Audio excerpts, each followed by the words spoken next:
let's start. How does information become knowledge? That's the journey we're going to take over the next few days, because that's what my field, my interest is. You know, what stuff gets in the brain, stuff happens to it. Some of it becomes information, knowledge, memory, and wisdom, and some doesn't. So here's the general roadmap. The destination, anything you want learned has to get to, is the prefrontal cortex. It's like that most valuable real estate. It's 20% of the human brain, the cortex being the layer over on top of the lobe. And the prefrontal cortex is the only place where long-term memories are ultimately constructed, so it has to get there to become long-term memory.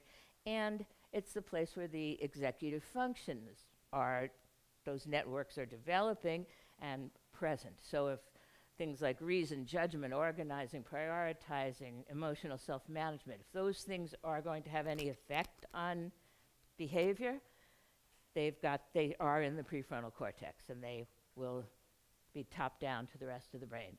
So it's critical that those pathways remain open, and that's where I felt there was some great stuff from neuroscience to the classroom. So the first thing is there's an attention filter that determines what gets in. And that's a really big deal, and you'll find out about it. This afternoon we'll talk about the next byway in this destination, because once the input comes in, this low brain attention filter, about as far away as possible from the prefrontal cortex, it still has to pass through, get accepted up through this emotional filter, the amygdala, to make it to the prefrontal cortex. And those executive function networks and control systems, they need a free pass through the amygdala to control the actions and behaviors of the lower brain. So most important thing to me was figuring out, well, what are the rules that the brain has that determine this?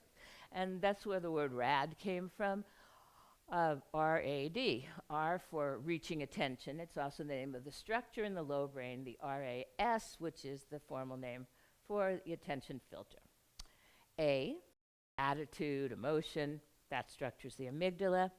And D for develop motivation and memory with the dopamine, a neurotransmitter, one of hundreds, but particularly valuable in what we want to do in terms of getting our information in and through these barriers. And that's why my website is Rad Teach. Okay, this is another way of looking at the journey, so you can be oriented as we go through, but at each step in the journey, and this is what we'll be working on, at each step from input to the prefrontal cortex, we've now seen through neuroimaging things that facilitate, we can tell because more activity taking place in those areas, things that facilitate the transportation of information through the area. And there are things that we can see when they're in a scanner that diminish the flow. And it's dopamine all along the way that we'll talk about as a helper. So there'll always be what the neuroscience research suggests about how this part of the system works, followed by strategies, interventions about what facilitates it. And why know the neuroscience of learning? And this is, you're obviously here and you want to know, but for many of you who are going to take it back and want to help others get engaged in it, there are certainly reasonable people who say, I don't need to know that, I'm doing fine. My students are learning, I'm a great teacher. And nobody says you have to know it to be great. But when you know why your best strategies work, and this will happen to you over and over because you are so qualified, when you know why they work, what part of the system they're working on, it will give you more power to use them. Right? When you know how an engine in a car works, you can do more things with it. You can fix it, but you can also have more facility with other internal combustion engines. You'll also be able to bust neuromyths. With increasing funding and interest in the neuroscience of learning, there's more and more of this education products that they're trying to get, people try to get you to buy because they say, oh, this is how the brain works, so buy this program where you touch your right elbow with your left ear and you cross the midline and you become smarter or more artistic. So there'll be more science to evaluate, but those people like you who are informed about the basic neuroscience, as it grows and changes, you'll be able to read the more neuroscience research and think of how to apply it. You'll be doing that today when you have your end of unit section times to take it away. But it will be teacher neuroeducators who are going to do it, because the neuroscientists who are doing the research, they don't have teaching experience, and because they are following the medical model, it's inappropriate for them to say, well, this is how it should be used in teaching. They're the scientists saying A leads to B, and all the variables are managed, and there's this one, there's only one variable, everything's controlled. So in this controlled situation, that causes that. Does not mean it extrapolates generally. It will have to be someone who can be informed to apply it. And work smarter, not harder. When I said, for example, that there's that template you can use to plan lessons or units, none of the information I'll be sharing with you today requires pre-planning, organization. When I work with Jay McTighe, it is a lot about backward design and goals, but you'll see that what we're talking about is, you know, when it's going to not maybe get in through the attention filter or the emotional filter or the top-down executive functions. You already know it's part of what makes you a good teacher. But when you know the rules of what's working and you can see something isn't, then you'd pull in one of the things that you pull out of today's takeaways. So no pre-planning. Maybe the only prep work for any of this would be hold on to funny pictures and videos people send you. I'll show you how anyone practically can work in almost any situation when you need it. Okay, so just a couple of things about neuromyths, facts or neuromyths. Take a look at these, and you don't have to write anything down, but keep track of which ones you think might be, which ones might be facts. You only use 10% of your brain. Optimum brain development requires specific activities to increase left-right brain communication. Intelligence is genetically determined and cannot be increased by interventions. So think about if any of those are facts, because they're all neuromyths. And 10% of your brain, nope, you use 100% of your brain all the time, or if not all the time, at least within every hour. Every circuit is used, because unused circuits are pruned away, and you'll see why that makes a lot of sense for survival. So if you weren't using it, you would lose it, and nothing specifically is needed to communicate back and forth. Anything cognitive or significantly physical that you do, from reading to knowing the name of one of your fingers, activates both hemispheres of the brain automatically. And neuroplasticity and intelligence, where certainly we now know that it's swung, the pendulum is more toward environment than hereditary, and genius is more than genes. We have a new brain every morning because of neuroplasticity, and we also know that even genes that you're born with have things called alleles, and in a field of epigenetics, we're finding that the activation, whether part of a gene is turned on or not, is determined by environment. So environment actually even influences the expression of genetic code. So take a very short 2 minutes to discuss not maybe either one that you thought was true, but maybe one that surprised you, or what neuromyths, I'll put them back, have you found commonly accepted by others? Because then I'll show you a video and help you, but this will be your preheating of interest, so you'll want to know what I have to teach about why the neuromyths are not true so that you can explain it.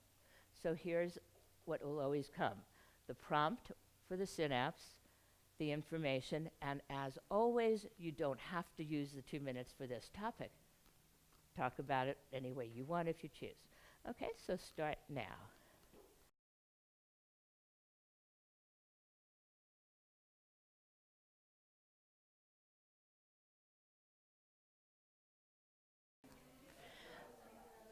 So what's this mean?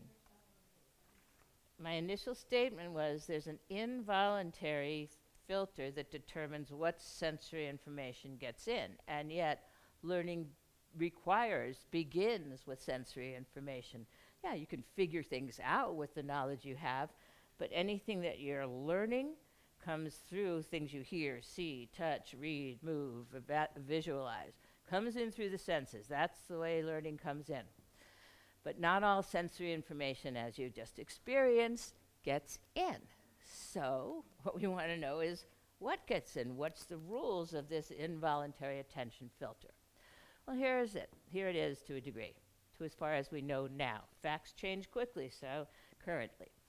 There's millions of bits of sensory data available, reporting into your brain, lower brain, this attention filter, every second. Millions of bits.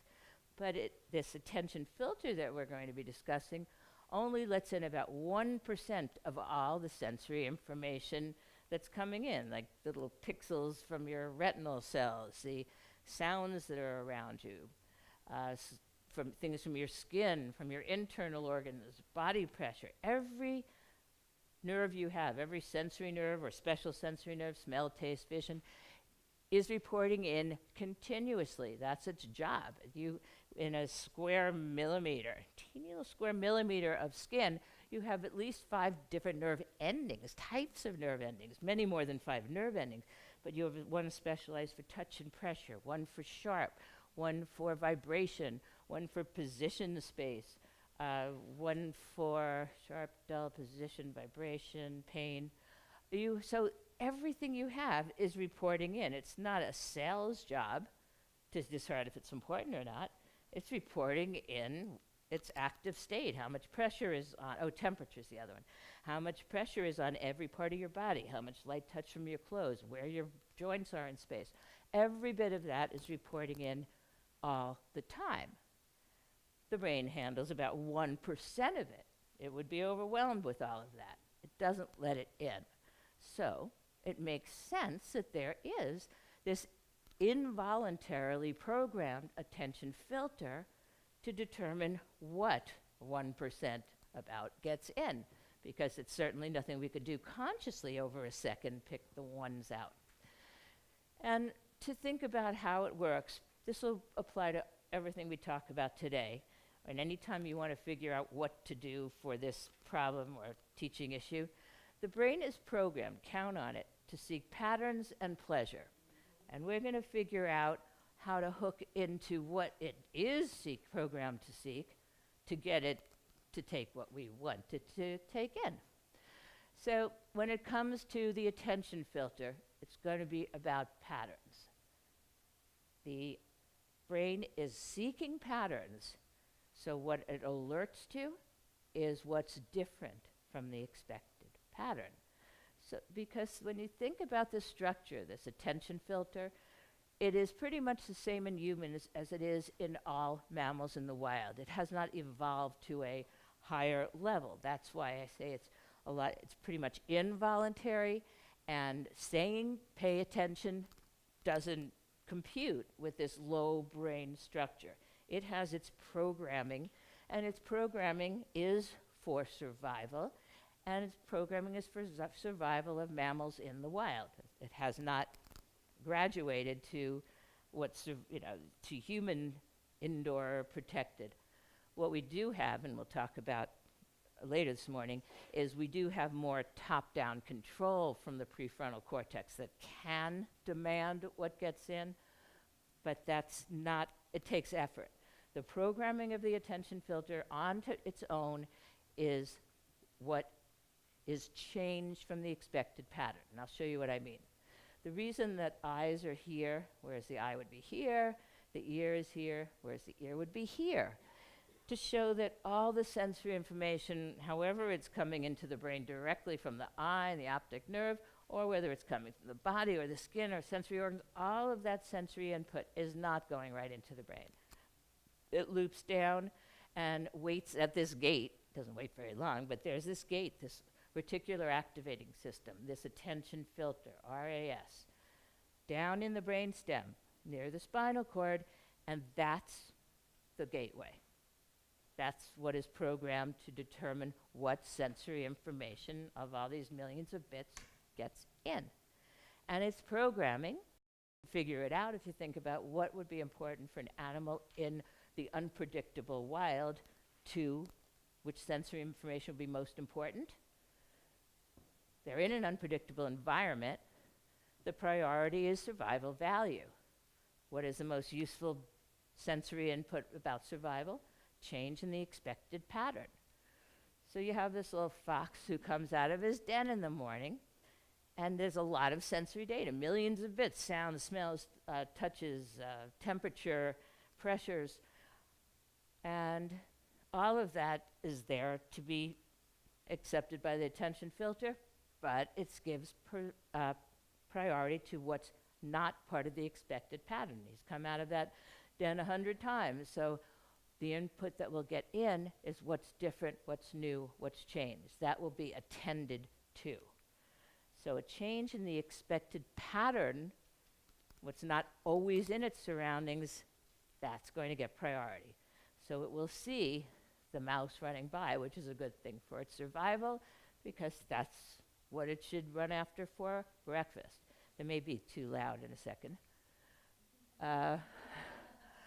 Perceived threat gets priority over any other novelty or change. I guess the sound was turned down.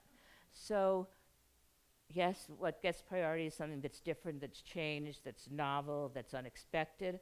But if there's two things, like one that is perceived as potentially threatening and something that is potentially something to eat, the perceived threat doesn't even have to be real. Perceived threat, humans and mammals in the wild, that gets priority intake. And the priority intake is going to get in, prevent other things from getting in, and shoot to the lower brain. So the game's over in terms of learning. So first, can it hurt me? So it hears this howling when it comes out. That gets priority. Whereas all the time, there was this mouse running by, but it doesn't perceive it until the howling stops. So there were two novel things. The perception, it was there, but it didn't perceive it until the howling threat stopped. So now that you know more about the attention filter, students, your spouses, your kids at dinner, anybody is always paying attention unless they're unconscious or under anesthesia, because the definition of attention, letting in about 1% of the sensory information. That's what the conscious brain does. Takes in sensory input. But not always the sensory input teachers expect them to select, because we're saying it, doing it, showing it, reading it, teaching it. So we now know what gets in has these rules, not based on what we say. So before we go into what to do about all this, let's have you process the rules of this system. That's a summary and a synapse. Everything we learn comes through the senses.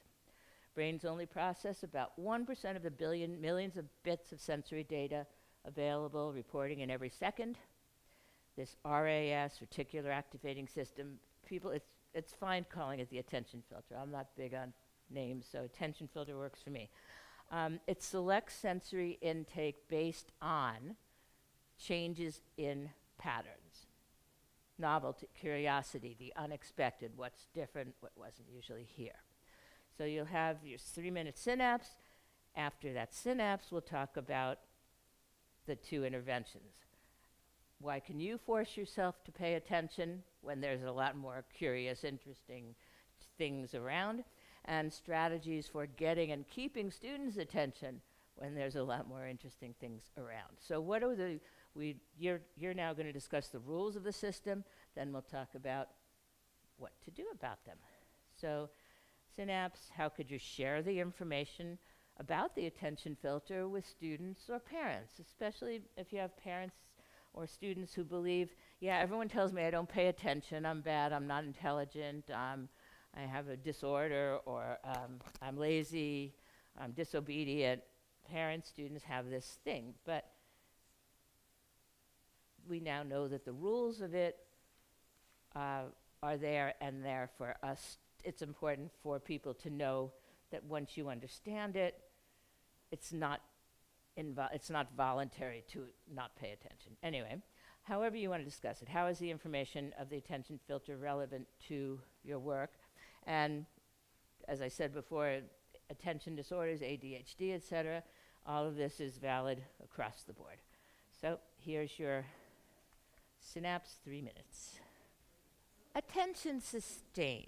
Sometimes we can just be really creative. There was a middle school in California where the girls during their bathroom breaks or at lunchtime would go to the girls' room and put on lipsticks that they snuck in from home and put little lip prints on the mirrors. And the teacher would always ask them not to. The maintenance people had to spend a lot of time cleaning it, but they just couldn't help themselves. So one day, the principal and the teacher said, "Come on, girls, let's meet in the girls' room, and we're going to bring the maintenance person in there and show you how hard he works to clean the mirrors." So they meet in there. He takes his long-handled mop squeegee thing, dips it in the toilet, cleans. No more lip prints on the mirror. There are teachers and there are educators. Okay. Comments or question on the rules of this intake filter? It's one of those things that I imagine you recognize, that kids will look outside or see something glittery or whatever, and they're not suddenly hearing. They even nod their heads. Well, we're going to see what's happening and what we can do about it, and why you can do it and what they can do to improve it. So, how can educators influence what the attention filter selects? Starting with a reminder that you don't have to do all of this stuff all of the time, because you don't always need to plan attention boosters.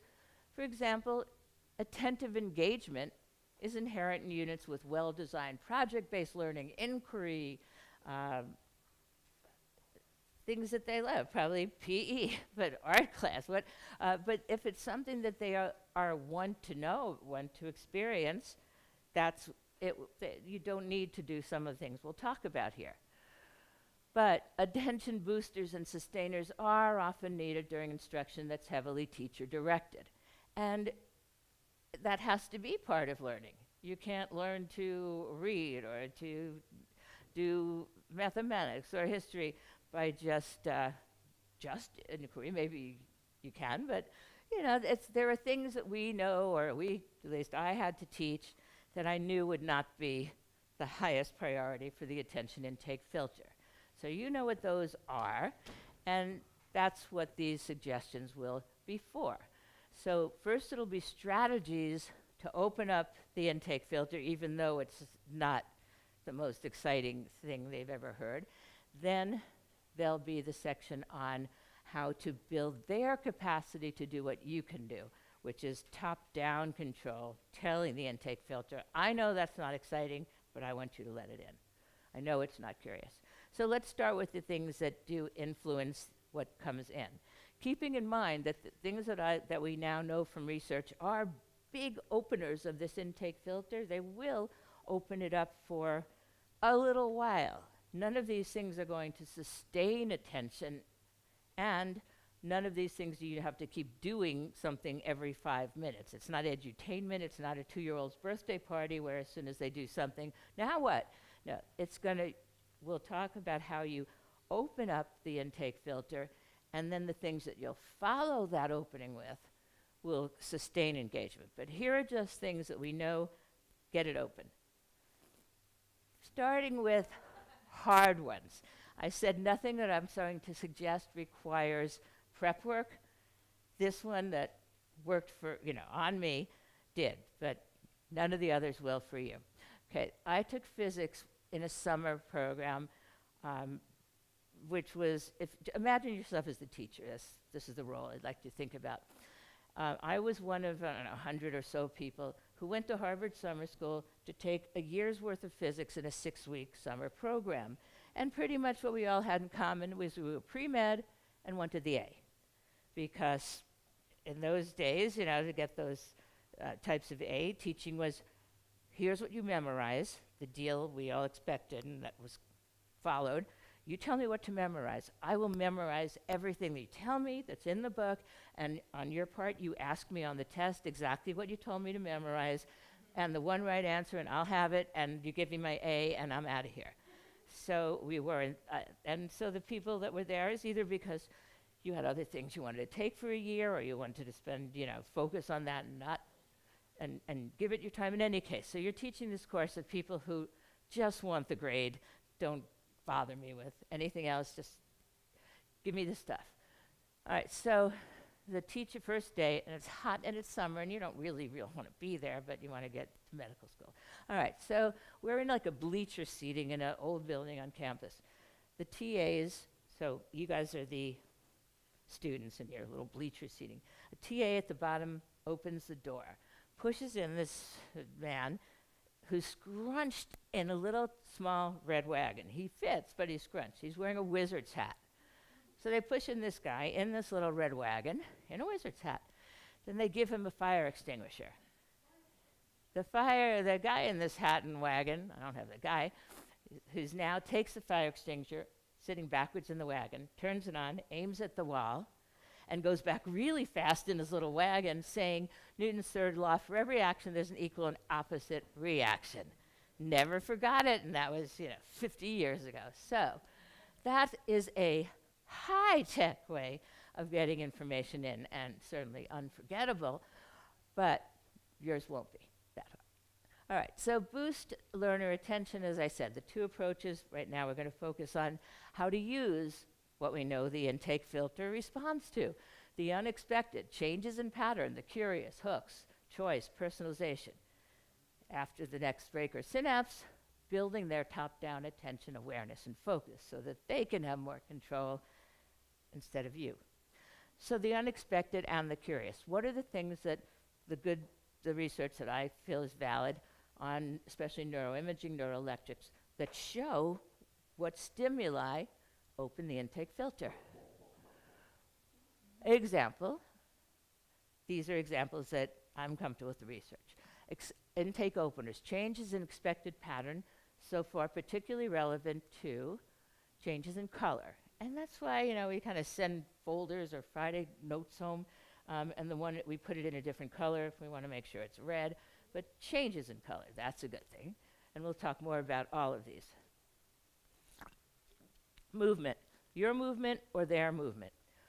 And if you think about change in pattern, the unexpected, it doesn't have to be fireworks, but when you move to a different part of the classroom, and you're talking over here, they physically have to move, unless they're not paying any attention, but they have to turn their eyes, their necks, their heads, their torso.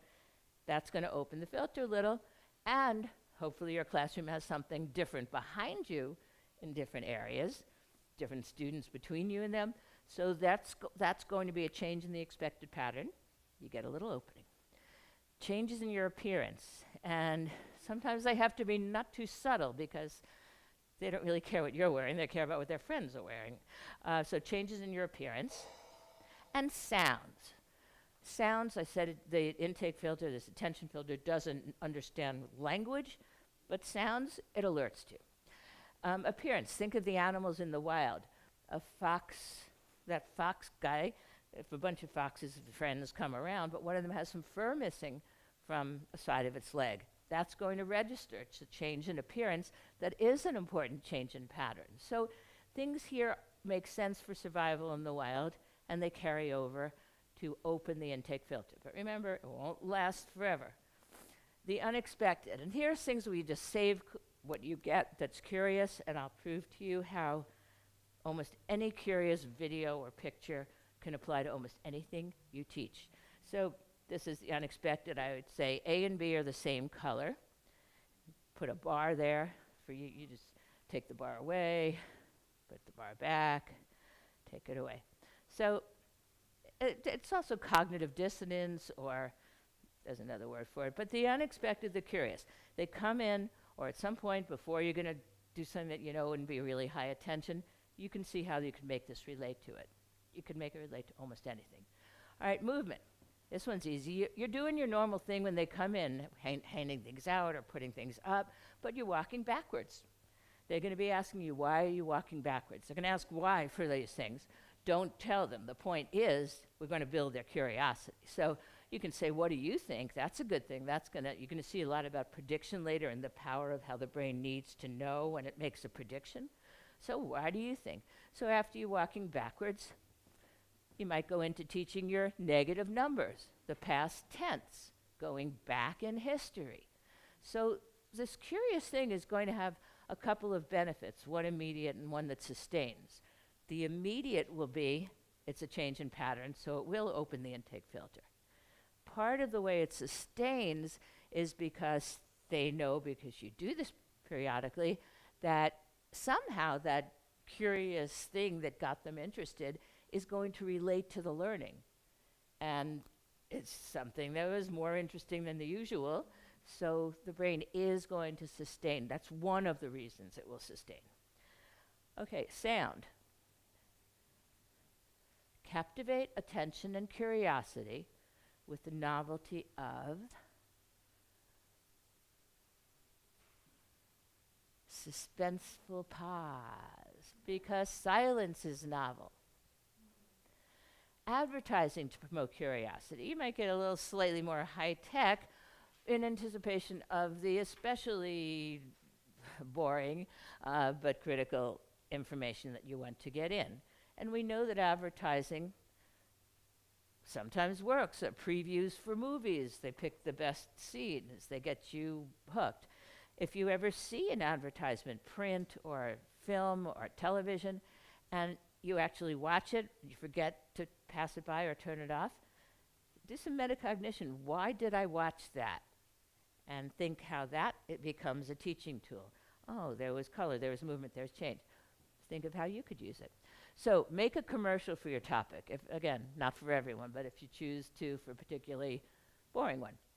Animoto.com is a great website for doing it because they have a teacher's edition. Be sure you look for teachers because you get a free class set and it doesn't cost anything to make them.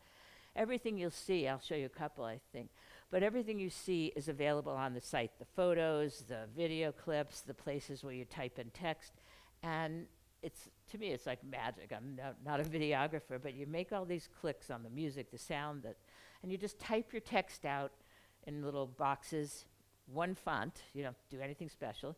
All these little things come up on the screen. You move them into the order you want. You push a button, and it comes back in about 30 seconds, like really good. They do the transitions. They do different fonts. Things float around. The better you are, the more you can choose to use some of your own things. But the ones you'll see were made by people like you in institutes that I taught, and these were long, maybe 5-day, so they learned how to use it. And then in class, the deal was 5 minutes to make one, because I wanted them to feel confident that it wasn't a lot of work. Okay, here we go.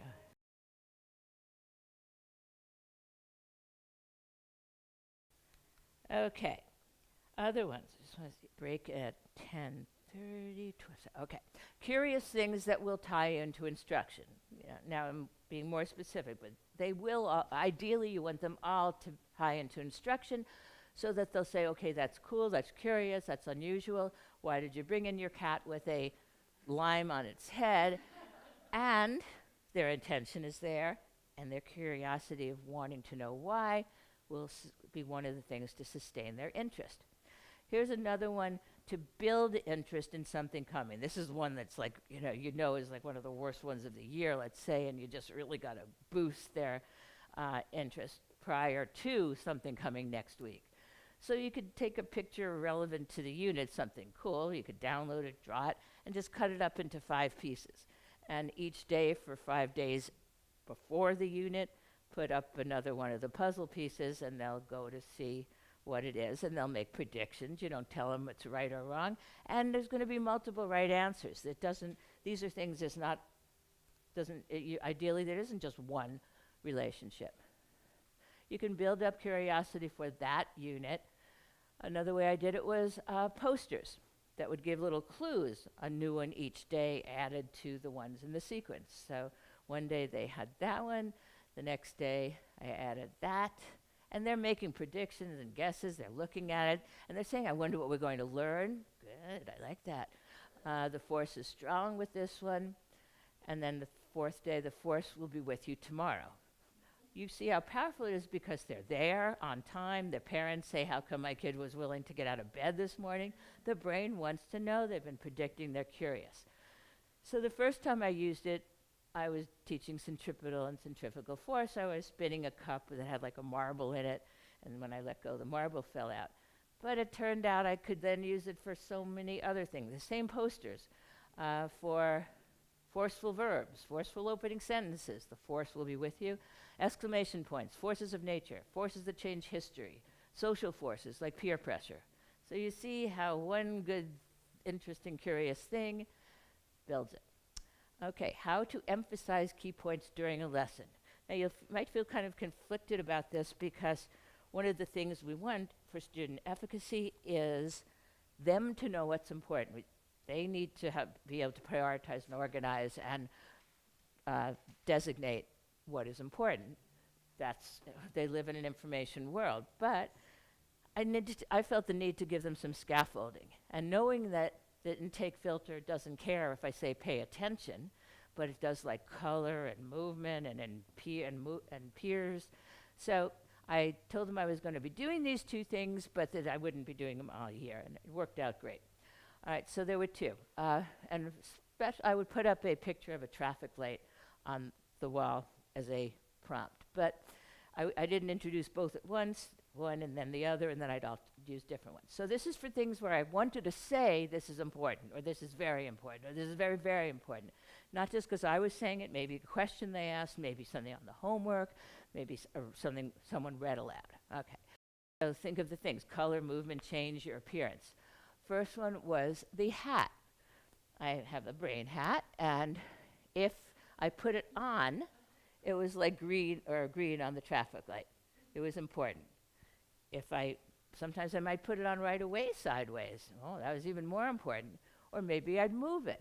So if I moved it backwards, more important. And but I'm never having to say, pay attention. And super important, I would flip up the brim where this has think, think, think. So I knew that was working when, they were building the skill set when I'd see, without me prompting them, on their homework or note-taking, they would draw little hats in different directions. Or they would say, shouldn't the hat be on? Or shouldn't you move the hat? Or can I do the hat today? Gradually, I would have the whole class come in with hats and move it when so they were getting it. The other one I found useful because it has color and movement and novelty. I would not use for the whiteboard or blackboard the colors of the traffic light, green, yellow, or orange, and red. They each had those three colors at their desks and pencils, but could not use them for note-taking or the whatever the learning activities were, unless I did. So I'd make a big deal if I'm taking out my green, writing with it, they get to take out their green, and whatever I'm writing, they would write a version of or write it down in their notes. And then that one was particularly good. So during a synapse, if they wrote something, because I wrote it in red or any color that they wrote, they could then say, I guess that was really important. It's in red, but I don't know what it was, what it was about.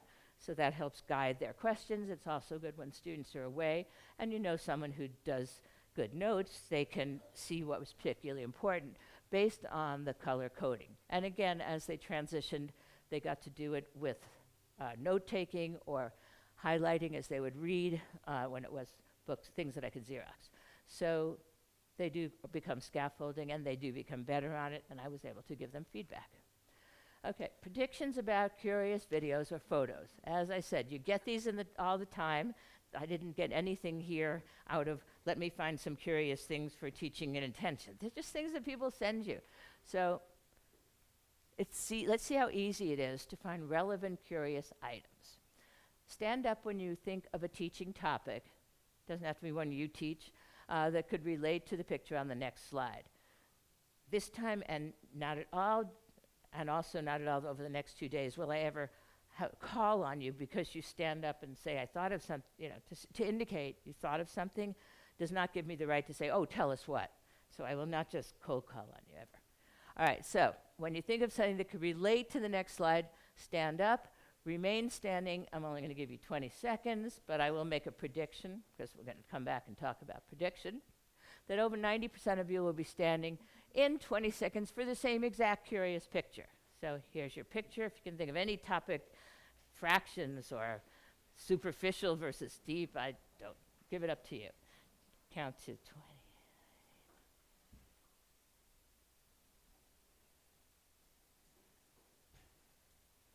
And there you go. That's more. It's not 20. Stay standing, look around the room. The point is now you can go back and say, one picture, we all do different things. It worked. It's not hard. You may sit, and we'll have a summary, and your synapse discussion will be during your 15-minute break. So, attention strategy summary. Build curiosity, hooks, questions that prompt curiosity, changes in color, movement, your appearance, sounds, curious pictures, objects, videos, advertising, discrepant events, cognitive dissonance. Same thing with types of questions you'd ask or demonstrations you'd do. So for your synapse, we will actually get to have a real tea party, because in here I'll ask you to take a minute to think and maybe write down a prompt to yourself about how that you'll be sharing during snack time, if you so choose, that like at a tea party, you'll be standing there and you say, here is mine, or what's yours, of how you've used the power of curiosity, novelty, the unexpected, to get students' attention, initial attention. So if you don't need to write a prompt, you don't need to write it. If it helps you, you can write it. You may want paper to write down what someone else tells you. So come on back at 10:46, and we'll see about top-down attention. So we talked about when you have to get the attention filter open. This afternoon will be how do you keep it open and the emotional filter open so things can move along. But let's spend the last part of this morning on building their facilities to monitor their own attention. So why can you force yourself to pay attention? Executive functions you have that most students do not, because they're developing. Executive functions that have developed, gotten more mature, more communication successful in adults. Self-awareness. You can detect when you're not paying attention. You can recognize when your stomach's growling, or you can recognize when you've read to the bottom of a page and you weren't processing what you were reading. You can experience it and recognize it, identify it. You can prioritize when you have other distractions, other things that are more interesting. You can determine what is the important thing to attend to.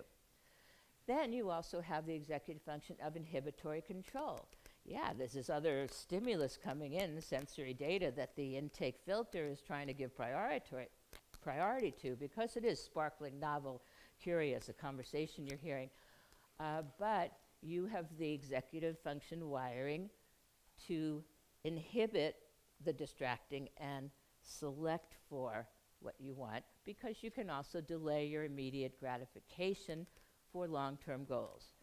So these are developing in the brains of students, and tomorrow when we go more into neuroplasticity and what happens physically as we're building these executive functions, we'll talk now about the activities before we do tomorrow about what's physically happening with neurons that wire together, fire together. But the activities embedded throughout learning, not, okay, it's executive function time, let's all do something. That's not going to work with the teaching schedule you have. So see these as opportunities, what comes to you as opportunities to promote these skills that are still developing, that won't reach your level of myelination, efficient communication, to send their message top down from the prefrontal cortex to the intake filter until they're in their early to mid-20s. You can strategize. They wouldn't even want to strategize. Their brain is not even built to want the long-term goal. So top-down executive function control that you have.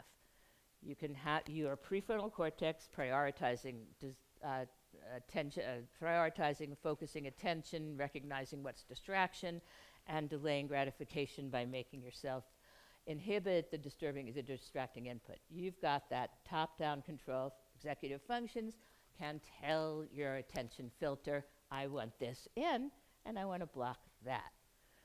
Children's and teens' brains are wired to pay attention to things that are interesting now.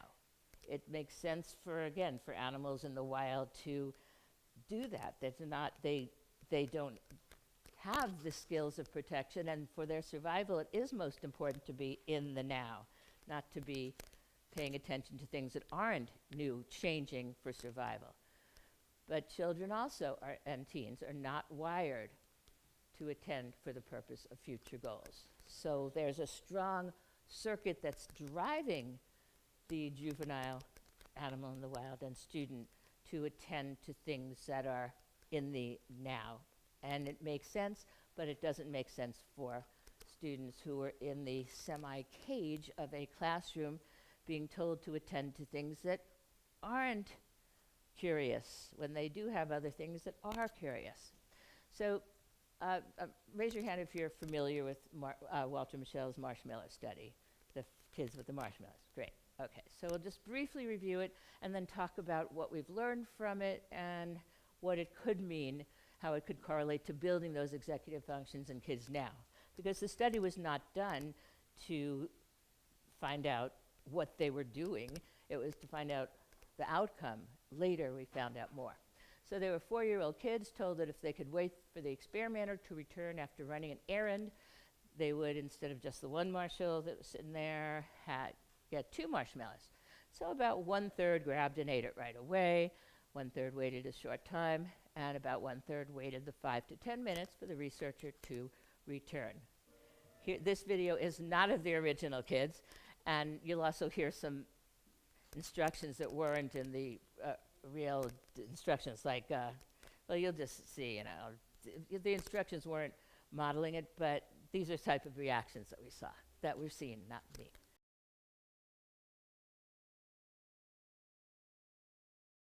Here's some of the outcomes. They followed the original Walter Mischel's marshmallow kids on graduating from high school and then later, and plus the tests have been repeated. So big differences. SAT, on average, the kids who were the resistors, SAT scores 200 points higher on average, and that was when SATs were 1,600. I guess maybe they're now back to 6, so 200 is a lot of points.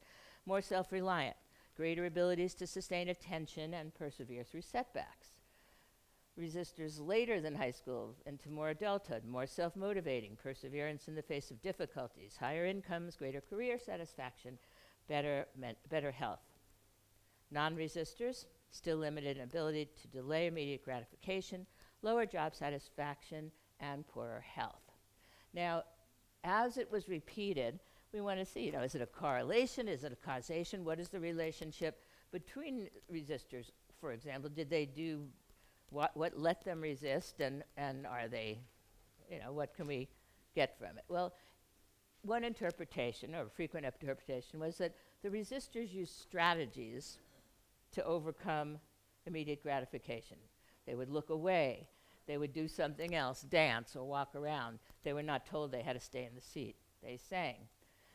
So still question, what cause and effect, but it makes sense, and plus a lot of studies, neuroimaging since then, that building strategies to sustain attention and focus, we can't be sure that that would make you a resistor or a higher SAT, but we are sure. We do now see that the neural networks of executive function in the prefrontal cortex do get thicker, stronger, and faster with activation and use even before even through childhood, with intervention, without intervention.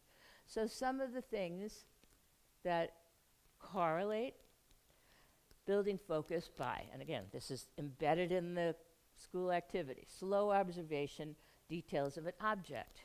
It works in science, it works in reading text, it works in looking at graphs, looking at illustrations. whatever they should be looking at, to have them, first of all, understand it and remember it more. Slow the observation. What does it make you think of as a smell? Or what do you smell on it or taste? So what would it taste like? Building sustained focus with slow and extended observations. Recognizing the subtle differences between similar looking objects, photos, drawings, diagrams. It's like rereading text. It is going to increase their understanding and memory of it. It's going to give them different ways of storing it in the brain when we talk about memory. And it's going to build their sustained focus time. Find Waldo. Other ways of developing inhibitory control. And again, as we saw, there's a number of factors that you use when you delay immediate gratification, prioritize, and sustain focus. So building inhibitory control. Prioritizing is one, helping them prioritize, and we'll talk more about that when we talk about executive functions. But activities where they need to think first before jumping to their first response. We'll also talk about that with executive functions and judgment. But for example, Simon says, at any age, if you act before you think, and Simon doesn't say, then you're wrong.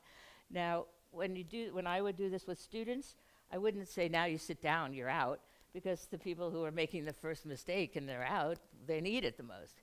So you keep track of your own. It's, you stay in, but you realize that you did it.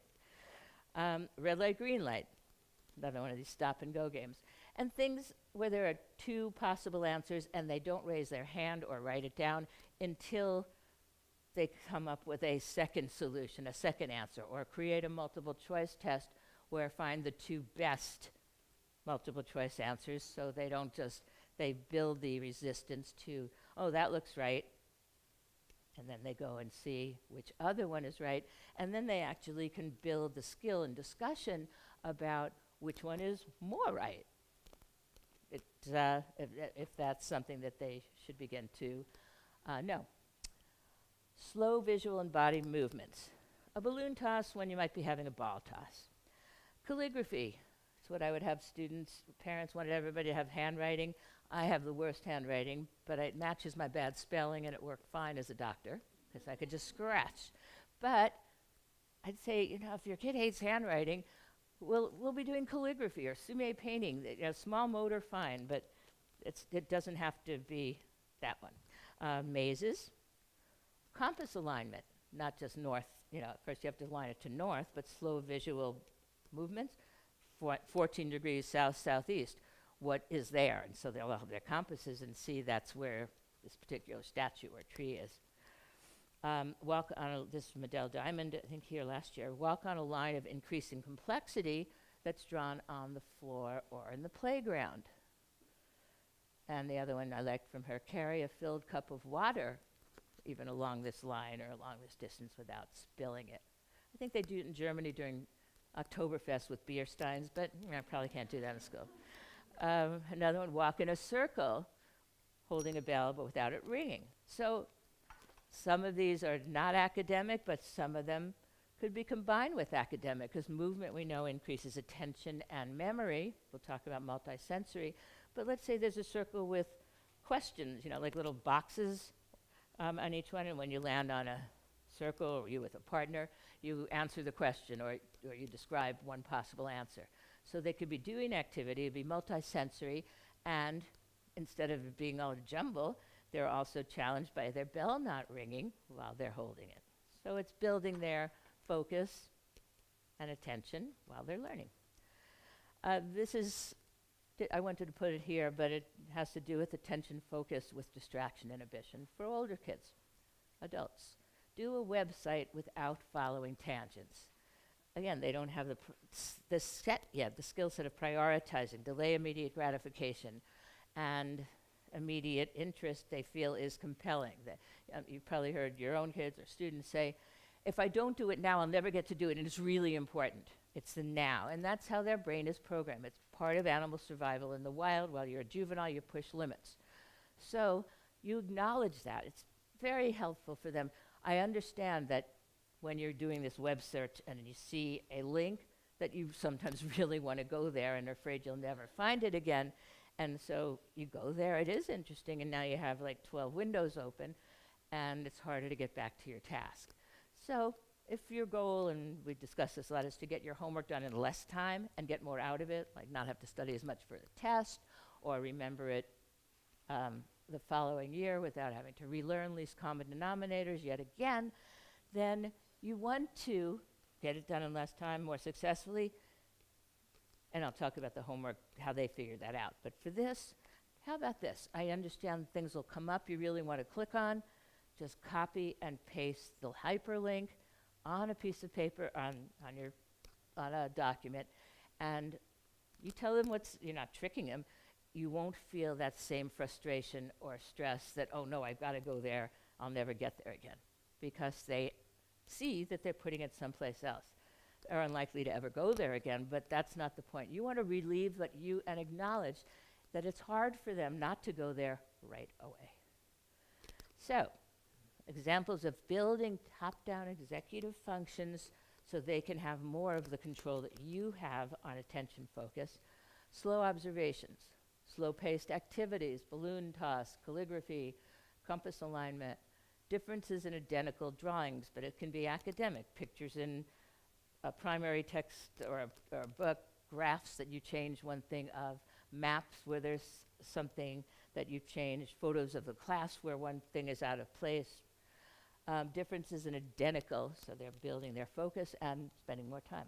Activities where they need to think before responding their first response. Simon says, red light, green light, or don't raise your hand or don't hand it in until you have two possible ways of solving it. Okay, so 11:15, skip 3, to best learning experiences. So I do want you to process that. So take a minute or a minute and a half to discuss ways that you already do things and maybe how you embed it in academics that allows kids to build their top-down focused attention control. So I'll give you 30 seconds, then I'll hit the timer because we have an activity.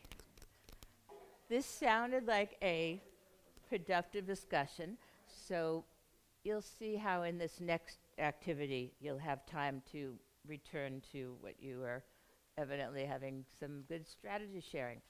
Okay, this best learning experience, I'll give you the instructions, I'll tell you more about why this afternoon when we get the insights from it. So here's the instructions. This is the groups we're in. Okay, staying here. Great. All right. Your best learning experience. One of your best. If you have to be your best. But at your tables, if you have more than 4, let's say, or you can just decide when you hear the assignment. But that table is going to probably want to be into 2 or 3 separate groups. Okay. Now, each one of you independently, without the group yet, consider one of your best learning experiences. It doesn't have to be in school or out of school. It could be anything that you learned. You're going to have 1 minute to write down 2 characteristics that, when you reflect on this good learning experience, made it good. Yeah, we got cookies, or it was fun, or I learned something, or whatever you think about me, or the teacher, so whatever characteristic made it good. So in the minute, timer will go, write down 2 characteristics. If you want to write more, you can, but here's what's going to happen. After the minute is called, you're going to share not the activity or the learning, but the characteristics that made it positive. You'll share your 2 with your group. Not the specifics, but the positive elements. Now, what will happen then, you've shared out your 2 around in your group, then you're going to select 2 group commonalities that your group is going to share out whole group. So one of you might have written down humor, someone might have said funny, and someone would said laugh a lot. So obviously that's a commonality. You can use whatever word you want. So 2 group commonalities. Then what we'll be doing is, well, I won't tell you the outcomes. We're just going to do it, and it'll be, but the other, besides this activity, I'm going to how we share out whole group is a thing I figured out so that kids would actually listen when other groups are sharing out and want to listen and be excited. So that'll be part of it. But let's do the first part first. After a minute is called, you'll have written down 2 characteristics of your best learning. I'll tell you a minute is over. Then you share them out. You'll have 2 minutes only to share, each share 2. That's why groups want to be a little smaller. To share your 2 and come up with 2 group ones, commonalities you'll share out. Right now is your 1-minute timer to write down what your characteristics were that made it good. Raise your hand if your best learning experience, the one you thought of, was in an academic class in school. Okay, thank you, and hands down, and raise your hand if it was not an academic class in school.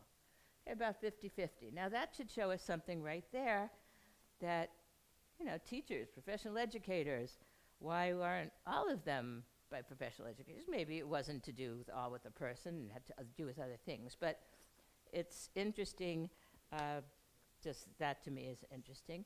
And you can keep talking if you want to come up with your commonalities, because how we'll share out. Okay, it's the game of Boggle is, you may or may know it, but like if you have the same answer as somebody else, you don't get points for it. Okay, well here's my system that worked well most of the time to get groups to listen to each other, you know, rather than just be distracting when we were sharing out. So the rule of no repeats. And the way it works is the representative from each group will name the 2 top or selected characteristics of your best learning experiences. Now the no repeats. Don't share out one similar to those already named. Because you're adults and can abstract, not just concrete. If you see humor, someone says humor and you're said funny, you would not share that out. So by the last group, there may be nothing, and that's great. That great minds thinking similarly. So the way it will work is, the way the kids get in, students get into it, if your group has a similar one to one like the funny and the laughter, then your group gets to call out, and the kids, students really like this part, got it, you know, because, and first they're listening. They also get, I don't know, it's embarrassing or whatever, or if they call out, if they gets to them and they say one that's already been said, so they are focused on paying attention because either they like to say got it, and ideally because they also don't want to repeat one and have everyone say that one's already been said. So that's how we'll do it. Now, unlike me writing them down while I'm with students, because they'll see the list of got-its, because no one else, I want you to do the activity, not write it. So I will be writing them down as you say it, so I might ask you to repeat it if I don't hear it, but certainly go with the got-its. I find with adults, I have to promote or encourage them to say got it, but just do the got it just so you remember it. Okay, so let's go left to right. I'll be looking down. You guys just say your 2. Part of the insight is to see how close you were, how insightful your observations were, so that they had lots of commonalities. So that's powerful, and it sort of reflects the level of your professional teaching. Here are some general ones, but you will soon see what yours pertain to. That'll be after lunch. So now is the second type of planning. During the synapses, the focus was sharing strategies, what you do, finding out what other people do. Now it's the more active application, transfer applications. This is where you're going to apply new learning. So far we just did attention. Where you apply new learning to challenges you have at work, to problems you have, to, even if it's not a problem, to a unit. I could see where I'd want to do it. So something that you didn't hear, or a variation of what you heard, to write it down, to get feedback from others. And you can also use your features of a neurologic education to write on, but make it your own. Before you share, now transfer it, conceptualize it, and apply it, if you want to.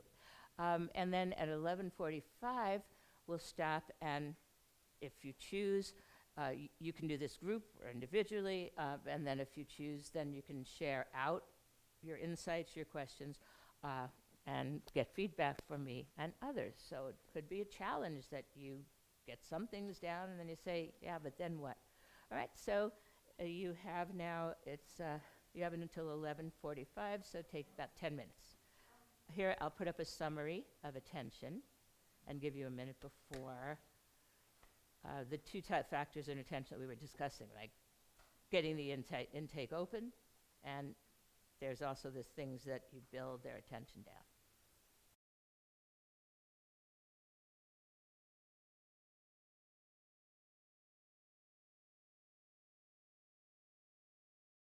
So my goal is with your paper that says features of neurologic education, but to get you to do what we want students to do, for them to really understand, have enduring understanding, they need to be able to do something, apply it in another way, or another sensory, or to do an authentic performance task. And that type of mental manipulation makes the knowledge their own. This afternoon you will see how something that you learned or tested on, you don't know. But this is one way to help us, for me to help you own information rather than just sharing strategies. So any questions on the activity, what you thought of, or if you applied it to a challenge, you want to see what other people would suggest. Yes? I just had a question about the attention. Yes. Having kids sit in groups versus rows. In your research, did you do any research on attention, like how to sustain students' attention when they're in a group of four, but you know how you transition between, group conversation and direct instruction? So I was wondering. Not a research specifically. I did my master's on collaborative group work, but the research that I focus on and quote is very specific, like neuroscience research, one variable, everything else is controlled, neuroimaging. So I'll tell you a resource and I'll tell you anecdote.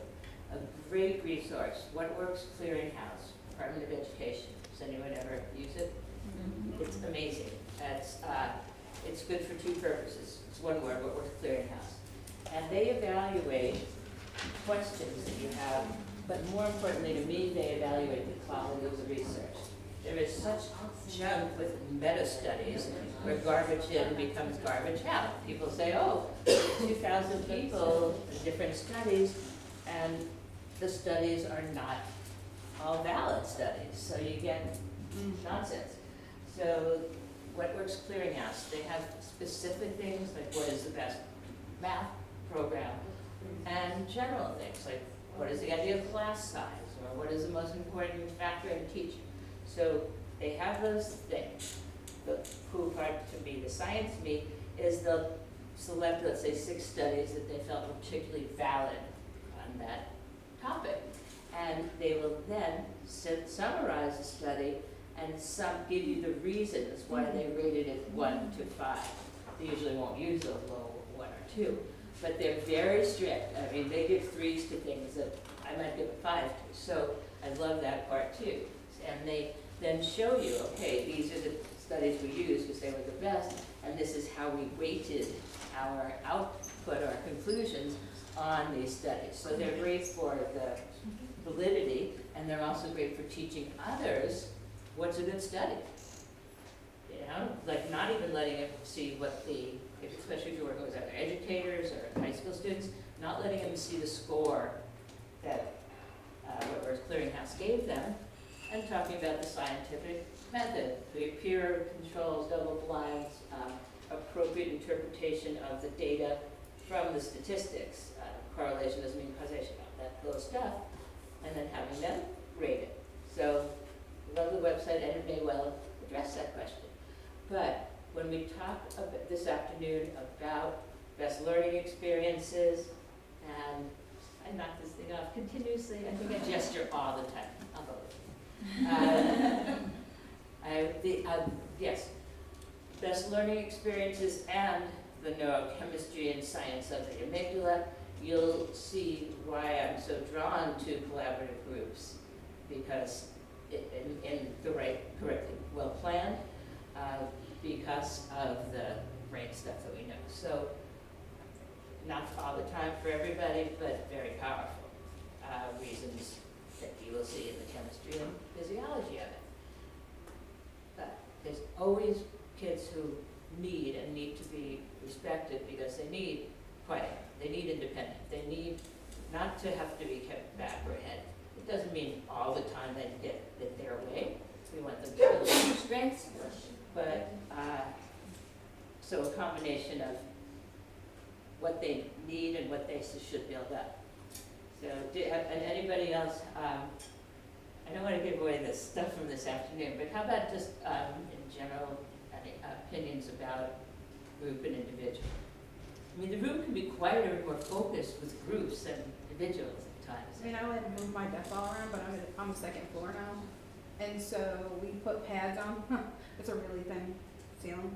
And so moving the desks like throughout the class period is not as feasible as it used to be. Right. So You know, this is totally off topic, but it's just like a brain game. But reminds me of moving the desks, like whether it's beanbag chairs or moving their chairs. But standing desks, they're really great physiologically and mentally. I mean, I love mine. And I couldn't figure out a school, they were talking about a school that got standing desks for all the students. I'm thinking, that's hundreds of dollars, and my standing desk, and I get to sit at it. They say they're all standing desks, they're not up and down standing desks. And I was thinking, well, that's kind of tough. What do you think the simple solution is that I didn't? Sit on the floor. That's one. Take the legs off.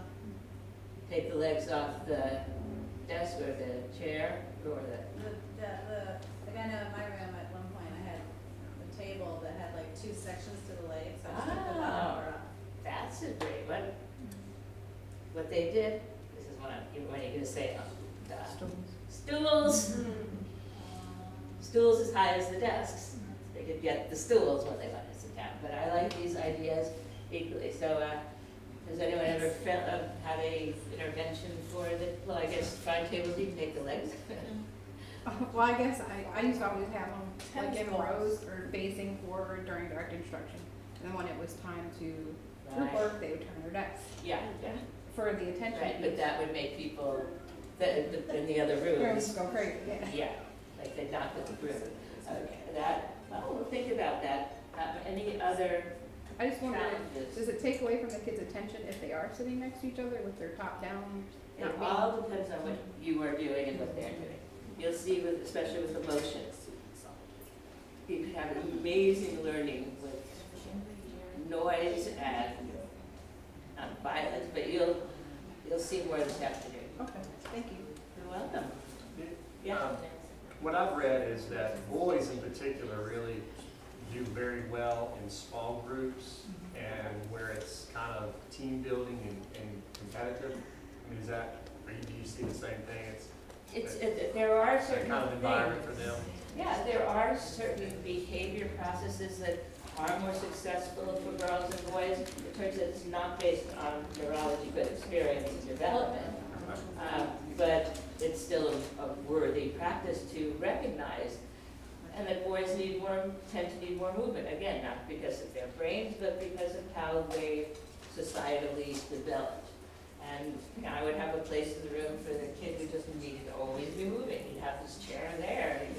But so there's no significant learning differences in girls or boys' brains. Yeah, corpus callosum, but nothing that bears out in teaching them differently or teaching them separately, other than what you're saying, what they've come to experience culturally, and that's or societally or develop it from experience.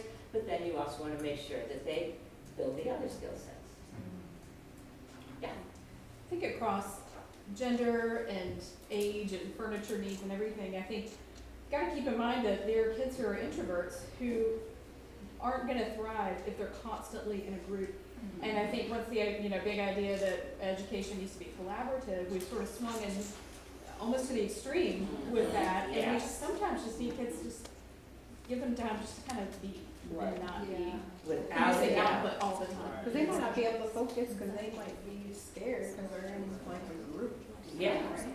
This afternoon again with the motion, if I don't tell you this, but it's on my list, to tell you about the pillows under the bank of computer desks where students could go when they wanted to work independently or when they were stressed. They come in the room, number 10 level stress, and they don't want to get in trouble, but they could go there and it would be a safe thing where I wouldn't call on them, it wouldn't be yelled at. So having a place for whether it's quiet time by yourself or I can't do this, say my dog died.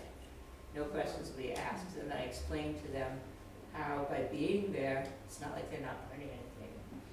So totally respecting their individuals. If they care enough to be able to have a feeling about how they learn best, we wanting to experience and have everyone experience all of them so they can find themselves. Thank you for that. There was also, yeah. Can you repeat the name of the clearinghouse again? Are you saying What which works? work? What works? Oh, what works? And I want to say, I am keeping I notes over here, keep- guys, so I'll have a Word document with all the links on it. Oh. So, and I'll confirm with Judy, and so far from the morning, I've got Animoto and the What Works Clearinghouse, if there were some other ones that I happen to miss, just come over and let me know, and I'll Google it and just comment In on your it. And I have handout, the tabs up, so before lunch, if you want to run over, just see the tabs to see what they look like before I send you the document tonight. You can come on over and see the tabs on that. and in your handout, you do have a version of a list of links. When I talk about memory in the handout, like there's a list of links separate from the ones in the handout. But in the handout, when I talk about links to build patterning skills or links to make rubrics, or, you'll find them in the handout too. Something that Barbara brought up was when I mentioned only briefly epigenetics and alleles and genetics and environment. So I will sometimes bring things up like that that are not necessarily part of the overall presentation, but if there's anything that you hear and I don't go into and you want to know more about, I'm happy to describe that. But the epigenetics one, what's cool about it is not where the information we have yet, but clearly where it's going to go. For example, one of the first ones about 8 years ago was that some people with ADHD, not most, some have this genetic marker, genetic difference in one of their dopamine producing marker on one of their genes. So in the kids who have this genetic variant, there's a higher chance of them having ADHD. And when it's there in the gene imprint, but a certain style of parenting would result in it expressing, the gene expressing itself, this little part of the gene, and another type of parenting, it wasn't expressed. So that was kind of the first insight into genes getting turned on or off based on environment. So it's going to be much more significant. That study, it's really not relevant to many kids with ADHD, but it's relevant as a field to show us